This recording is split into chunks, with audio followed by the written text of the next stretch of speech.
Good morning and welcome to another Photography Locked Down. Photography Locked Down because we are going to lock it down creatively. This is a series of photo challenges and little ideas where you can post some pictures. There are live judgings, and if you'd like to find out more, please click the little thing popping out above me right now. Go see what it's all about.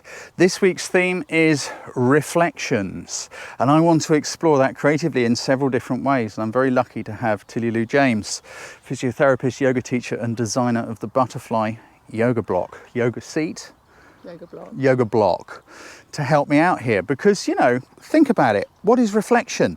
Think about that for a moment, and then let's have a look. Do you want to go and have a stroll? And I'll see you in a minute. So, reflections, there's the obvious one, isn't there? And that is, we've got a lake. We've got a lovely still lake. And there's obviously a lot of reflections going on. But if you look around, how exciting is it? Because there's all these white balls going on all over the lake. And they are just so infuriating. But let's have a little explore. Let me put on some video and see if I can show you what might happen. Let's have a look. Move my focus point. Here we go. Oops, I'm in the wrong mode. Idiot.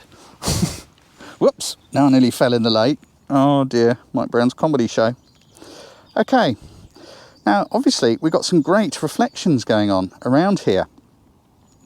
But they're not particularly exciting pictures, really, are they? We may be able to pick out a little bit where there's some light going on in a particular place. The other problem we've got here is, look at these horrible white balls going on. This, they do, you know, radio control boating up here, which is a real pain, a real nuisance.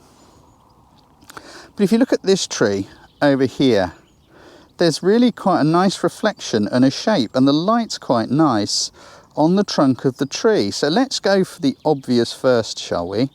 And see if we could get a shot using that reflection.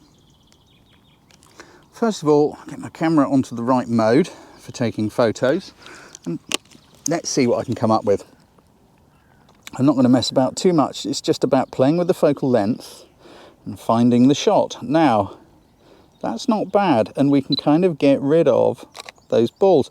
But look, it's not a particularly exciting shot, really, is it? It's a tree, nah. So if you're faced with a situation like this and you're finding it difficult, here's a little thing you could think about doing. So how about if I was to zoom in onto that tree? Let's start again and video it for you. Here we go. If I was to start here and maybe zoom in onto the tree and then keep zooming. Focal length and composition are best friends. Now how about if we came down here and framed it right down low, so we're just looking at the reflection. I haven't got the focus set on the right mode, so the camera wasn't focusing as I was zooming, but if I do it as a still, I think you'll see it's a little bit more interesting. So, what settings am I using? I can hear some of you thinking, what settings are you using? I'm using the ones that work, guys. Settings don't give you pictures. Pictures give you settings. It's about thinking through shots and then you do the settings accordingly. When the light is continuous, such as it is now, I would use manual mode, because once you've set an exposure, everything's done for you. What about depth of field? Do you need much depth of field in a situation like this? Well, no, you don't really, do you? Because everything's over there. It's beyond the infinity point of the lens. So it doesn't really matter what aperture you use, etc. So let me compose the shot I'm thinking of. What we don't want is a bunch of ducks coming along and spoiling the party.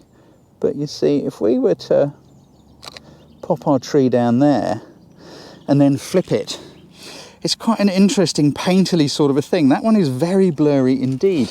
You have to play with these things and see what works. Look, we've got a little ring going on out on the water now where a fish has just moved. Another one, there we go.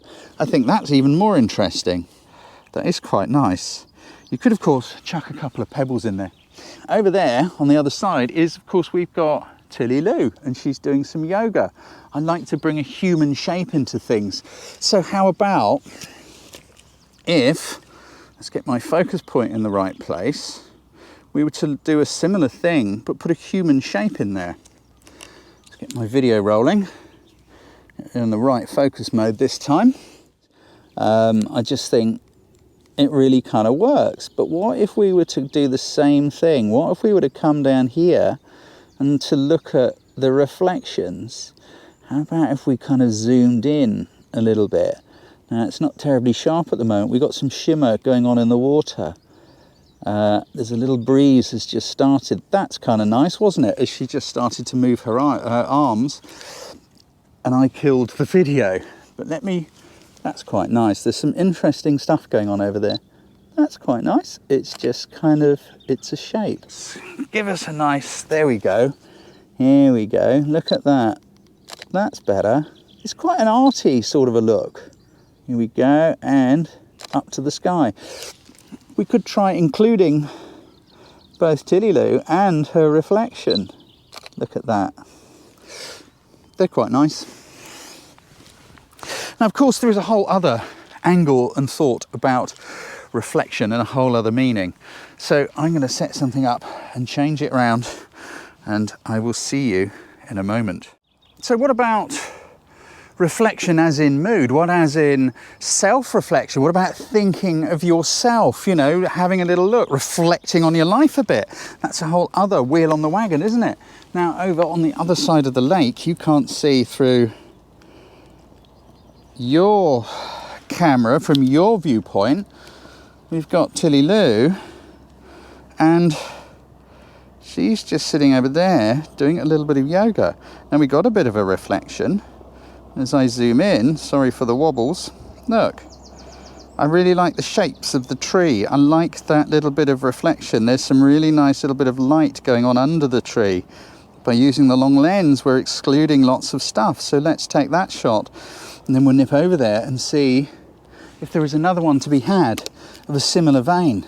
Let's explore human reflection, shall we? And see what we can do. Let's try shooting from eye level instead of lower. I'm going to shoot from eye level. I think it just looks nicer. I rather like that. There's kind of a bit of a haze going on. I like there's a little gentle reflection of her in the water. Let's go see if we can get a different angle on reflection. So we've come around just a little bit closer, because now let's just look even more at reflective rather than reflection. Make sure my little monitor's okay. I can see what I'm doing. Tilly Lou's in some beautiful light. How can we use that light? We've got some bits of foreground stuff going on down here. We've got the tree. What have we got? The thing to do is, as always, you just have a go and see what it looks like. So let's try it. Look, that's really nice light. How can we use things? What if we come back? Oh, look, I like these little twigs up here. I like coming down lower. What's that? We've got a bright sky, but if we go down to the right here, I think you can still see me. Yeah. Oh, look, we can put those twigs into that little bit of bright sky. I quite like that. I think it's rather nice. We've got this thing about reflection going on. So let me take that shot. And what I'll do is I'll post a couple more that I will shoot down here, because you don't need to watch me take all these. You know that this is about creativity. I'm going to take a couple more and just pop them on the end. So what settings are being used here? What am I doing with that? It's the settings that work. Why am I using a long lens? Because a lot of the time I am at a distance, and I do want to have a narrow field of view and a shallower depth of field, so that we've got Tilly Lou completely isolated in the shot. Tilly Lou, you can relax unless you're really enjoying that. That's cool. So thanks for watching, guys. The hashtag has been on screen throughout. Please add it to your photos when you upload them into the gallery on the Facebook page. All the instructions are on my website. Again, click the little link up here. If you didn't understand what I've been talking about camera settings and things, please go and check out my Ultimate Beginners course. It's very badly named because it's actually everything you ever need to know about using your camera, light, composition, and all the rest of it. And from there on, you can get into the sexy business of shooting pictures. So I look forward to seeing you later on in the judging. Take care, have a great week, enjoy thinking about reflections.